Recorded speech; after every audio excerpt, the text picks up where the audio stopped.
The locomotive. The locomotive. Believe it or not, there was a time in my life when I actually played with trains as an adult. Yes, in a former life, I was actually a litigation paralegal, defending folks who drive locomotives, like Amtrak and the Philadelphia Transit System.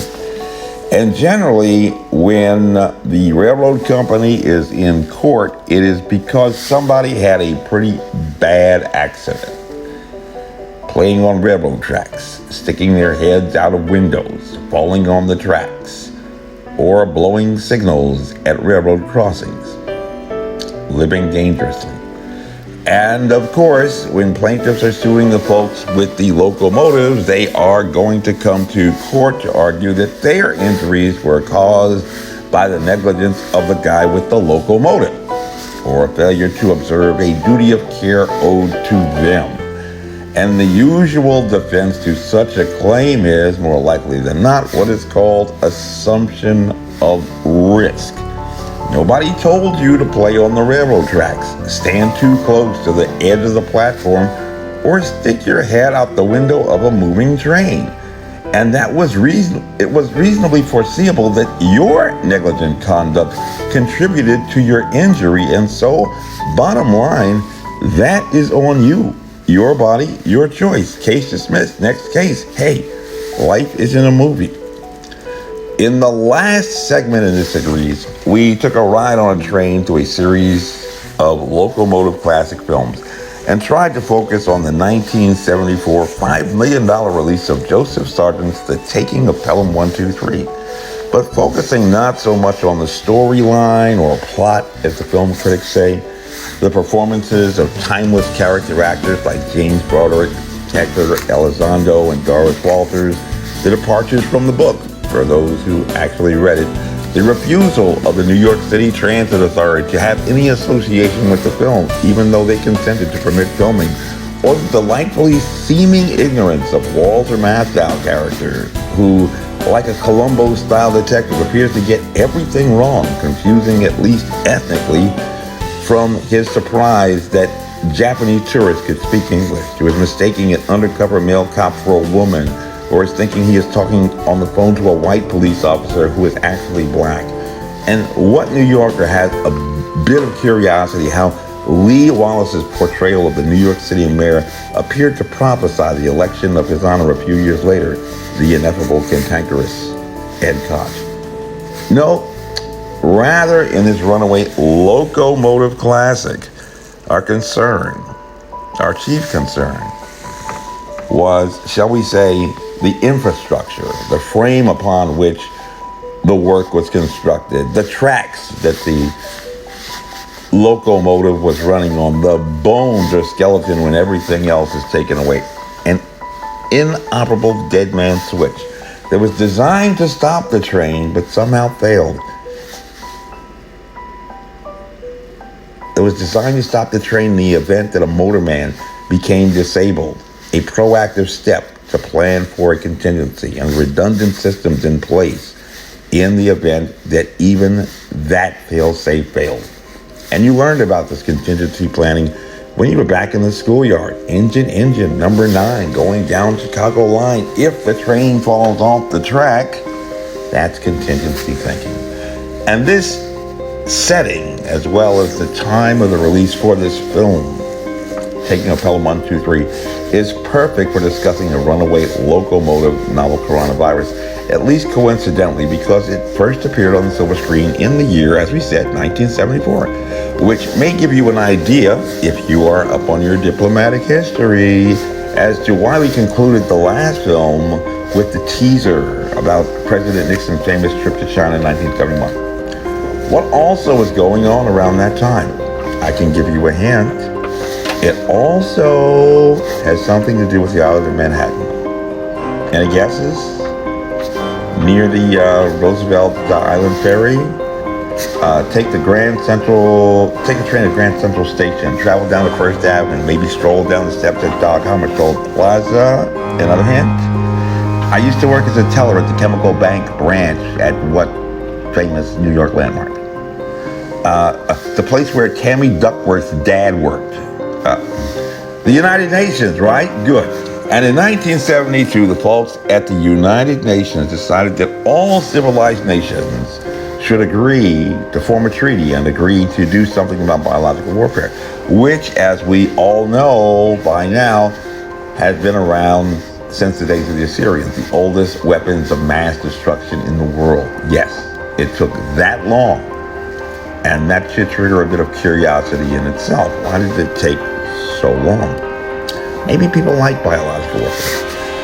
And after the Nixon plan to begin diplomatic relations with China, the diplomats decided that they needed to get Beijing to join the other civilized nations, join the Brotherhood, and sign the Biological Warfare Convention, just like everyone else had agreed in 1974. Diplomacy is not always the fastest method, Kissinger's shuttle diplomacy notwithstanding, and some things take just a little bit of time to dot all the I's and cross the T's, adhere to the protocols, get legal to shop off, etc., etc., etc., in my best Yul Brynner King and I voice. But they weren't exactly too anxious to sign it immediately. And the Chinese did not finally agree to join the host of civilized nations until 1984, 10 years later. That's a lot of lawyers reading very, very intensely at a piece of paper. But when they deposited what are called accession documents, put that inside your diplomatic vocabulary, in Moscow, New York, and Washington, the Beijing ambassadors attached a diplomatic note of record indicating that the treaty may have looked like a good start. Very, very polite.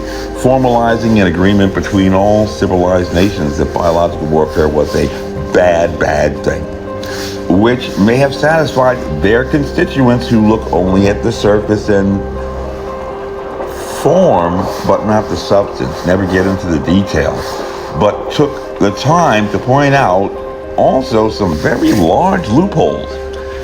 A diplomatic way of saying, you may be fooling your constituents, but you're not fooling us, and we're not stupid.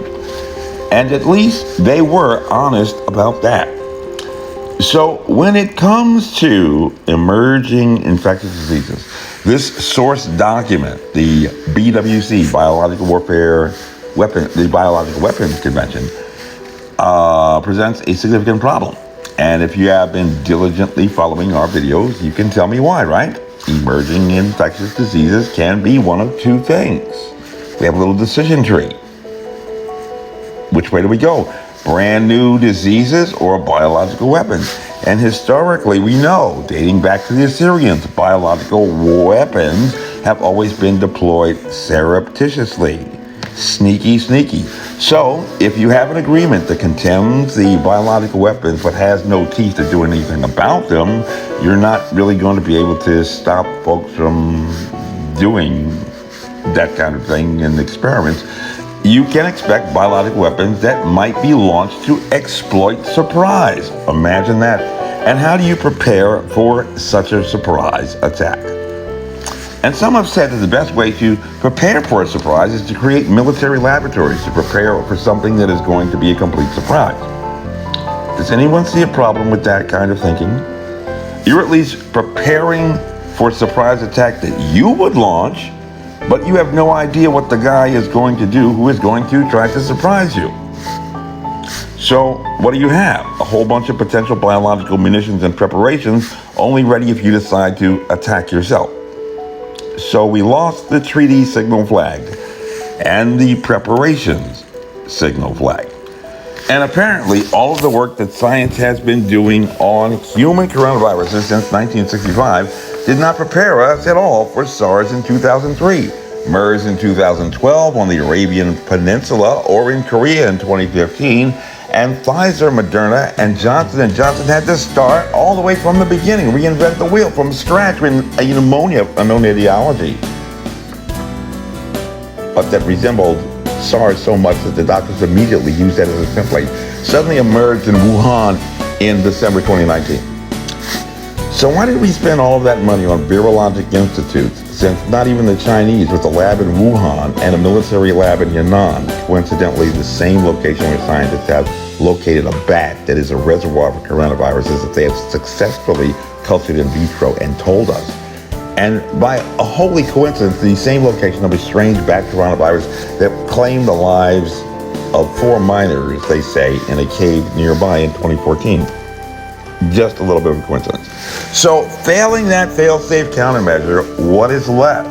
Well, believe it or not, there is actually a checklist that was even included on the CDC website in September 2016.